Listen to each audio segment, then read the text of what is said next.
ni jiandaeni. Somo letu inaitwa jiandaeni. Haya ni maneno ambayo Yesu aliyasema mwishoni kabisa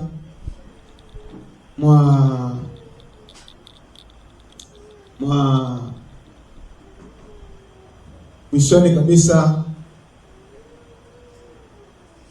mwa kazi yake alipokuwa akiifanya.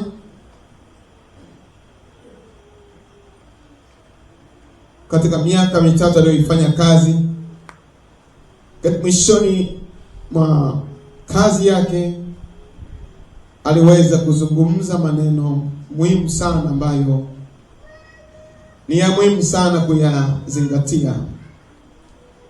Wanafunzi wake walikuwa wanamuuliza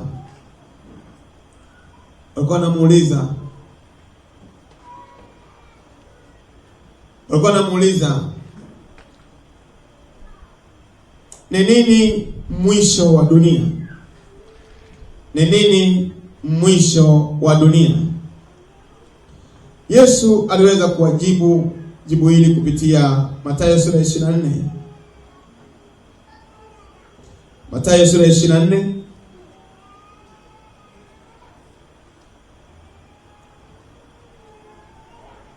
ukianzia mstari wa kwanza, tusoma tu hapo kidogo, lakini tutaenda kuruka mstari wa 44 ambao ndio kichwa chetu cha somo kinatokea hapo. Amen.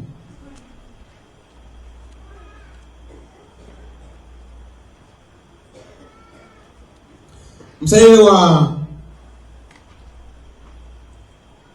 3. Hata alipokuwa ameketi katika mlima Mizeituni, wanafunzi wake wakamwendea kwa faragha wakisema, kwa siri wakisema, tuambie, mambo hayo yatakuwa lini?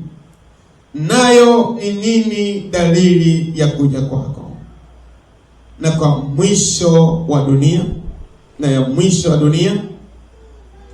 Yesu akajibu akawaambia, angalieni mtu asiwadanganye, kwa sababu wengi watakuja kwa jina langu wakisema mimi ni Kristo, nao watadanganya wengi.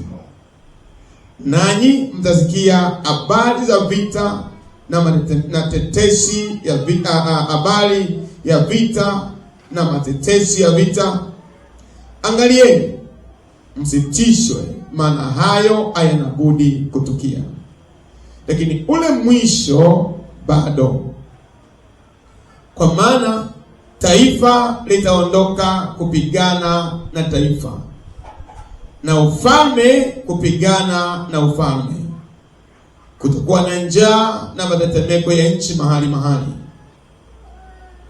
Hayo yote ndiyo mwanzo wa utungu. Hayo yote ndiyo mwanzo wa uchungu. Wakati huo watawasaliti ninyi mpate dhiki, nao watawaua, nanyi mtakuwa watu wa kuchukiwa na mataifa yote kwa ajili ya jina langu. Ndipo wengi watakapojikwaa, tuseme wote, ndipo wengi watakapojikwaa.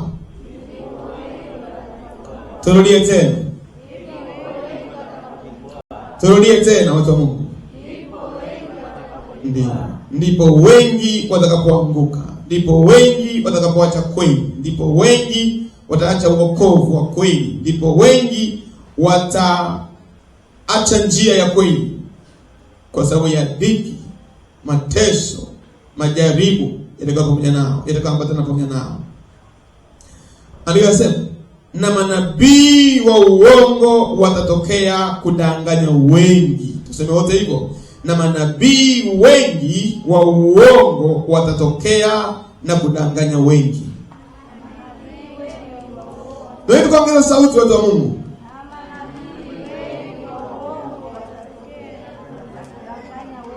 Ndio watatokea Na andiko nasema kwa sababu ya kuongezeka maasi upendo wa wengi utapoa, lakini mwenye kuvumilia hata mwisho ndiye atakayeokoka.